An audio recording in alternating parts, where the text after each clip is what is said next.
Catherine, on a une question de Nicolas que le docteur Jimmy Mohamed va se faire un plaisir de nous lire. Avec grand plaisir. Chaque fois que j'enfile un préservatif, c'est la cata. Je perds mon érection. C'est vrai, c'est très embarrassant aussi bien pour moi que pour ma copine. Comment l'expliquer ? Bon, Catherine, je crois que c'est assez fréquent de justement perdre une érection lorsque dans un moment un peu de feu, on a du mal justement à mettre ce préservatif.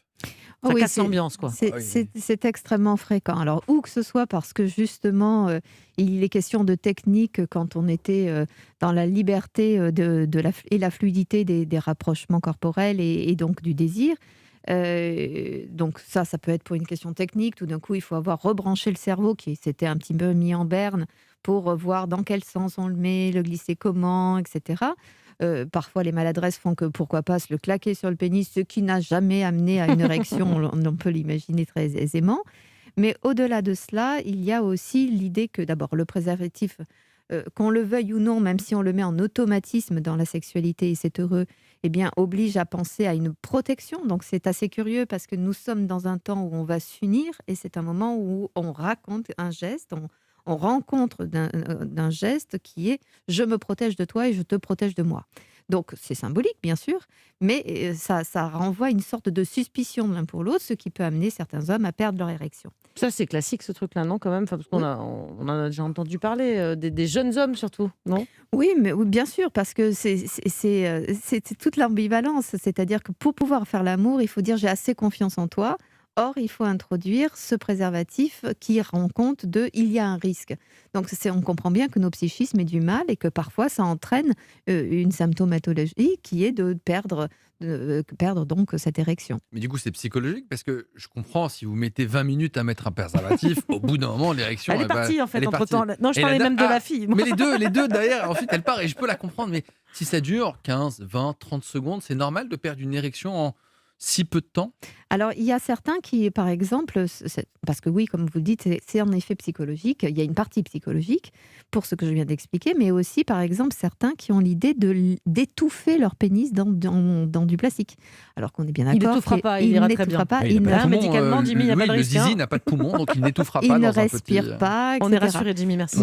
Mais en réalité, ce que va raconter la difficulté du préservatif, c'est aussi ce que raconte potentiellement le fait de pénétrer un contenant.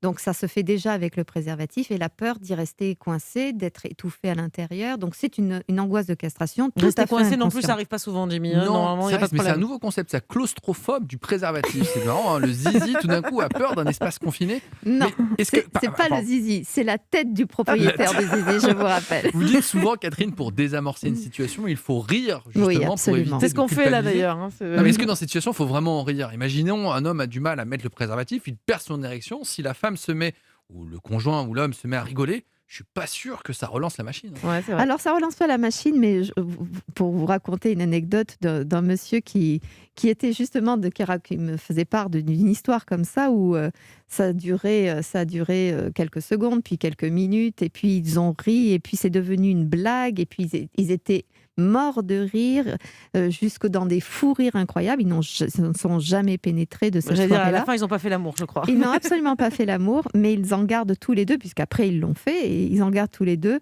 le début de moultes orgasmes, parce que le rire était déjà à ce rendez-vous de complicité et de plaisir partagé. Ah oui. Donc le rire, c'est vous, déjà...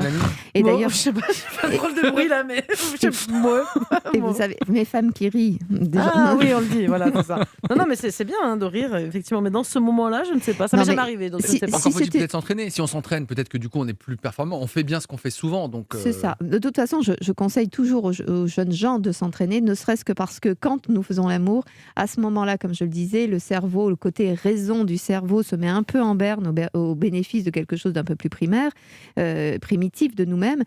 Donc, le fait de s'entraîner, d'avoir la mécanique gestuelle, permet de ne pas avoir à y penser. Donc, savoir le faire sans être obligé de dire alors attends, c'est dans quel sens. Et le mieux, c'est de les avoir aussi à portée de main, non ? Parce que si on doit les chercher à l'autre bout de la maison, ça peut faire. Ou planquer au fin fond de son portefeuille, ou dans un cette poche, dans celle-là, là, on mais a je le temps, l'avais mis effectivement. où, etc. Donc, c'est assez logique et assez naturel et assez normal de perdre son érection dans ce cas-là. Et on peut se poser la question pourquoi on est allé le planquer si loin, en fait. Et finalement, est-ce que c'était pas parce que le passage à l'acte reste quelque chose de difficile et du coup, ce n'est pas la faute du préservatif, mais bien le passage à l'acte qui lui-même pose problème. Merci beaucoup Catherine pour tous ces conseils.